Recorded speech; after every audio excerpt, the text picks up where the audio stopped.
விழிப்புணர்வுக்காக நல்ல திட்டமிடுதலுக்காக ஏற்படுத்தக்கூடியதான் தலைமை பண்பு.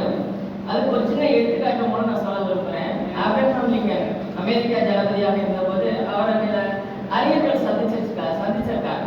சந்திக்கையில அவங்க கேட்டுட்டாங்க, ஏன் நீங்க எப்போ பார்த்தாலும் புக்குகளை அதிகமான புக்கில் ரீட் பண்ணிக்கிட்டே இருக்கீங்களே, காரணம் என்ன அப்படின்னு கேட்டிருக்காங்க. அவர் சர்காஸ்டிக்காக ஸ்மைல் பண்ணியிருக்காரு, எந்த பதிலும் சொல்லாமல். திருப்பியும் அவங்க கேள்வி கேட்டிருக்காங்க, அடிக்கடி படிச்சுட்டு இருக்கிறதுனால படிப்பதனால உங்களுக்கு பணம் எதுவும் வருதா அப்படின்னு கேட்டிருக்காங்க. அதிகமான பணம் இதனால ஈட்டுங்களான்னு கேட்டிருக்காங்க. அப்போது ஆப்ரஹாம் லிங்கன் அவர்கள் சொல்லியிருக்காங்க, பணம் ஈட்டுவதற்காக மட்டுமல்ல, ஈட்டிய பணத்தை மக்களுக்கு நல்ல முறையில் எப்படி பயன்படுத்த வேண்டும் தெரிந்து கொள்வதற்காக, திட்டமிடுவதற்காக, நல்ல திட்டமிடுவதற்காக நிறைய புக்ஸ் எல்லாம் படிக்கிறேன் அப்படின்னு சொன்னாங்க.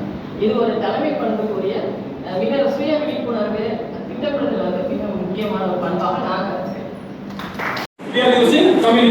எப்படி பேசுவோம், அடுத்ததாக என்ன செய்வோம், மெசேஜ் டெக்ஸ்ட் இல்லாட்டி ரிட்டன்ல வந்து மெசேஜ் வந்து நம்ம பாஸ் பண்ணுவோம்.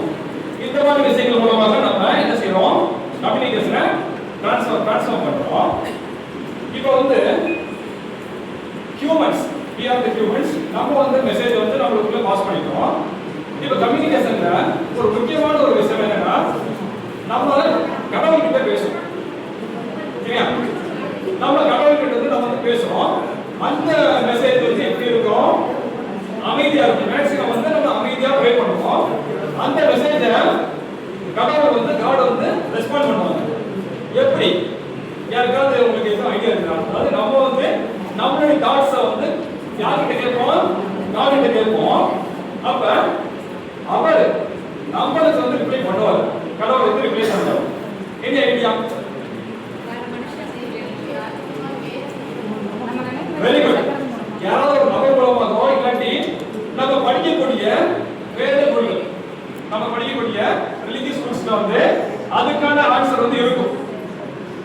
நம்ம கேட்டிருப்போம், பதில் வந்து ஏதாவது ஒரு சோர்ஸ் மூலமாக இந்த செய்யும் கடவுள் வந்து நமக்கு கொடுப்பாரு. இதுதான் மனிதனுக்கும் கடவுளுக்கும் உள்ள கம்யூனிகேஷன் ப்ராசஸ். Okay, thank you.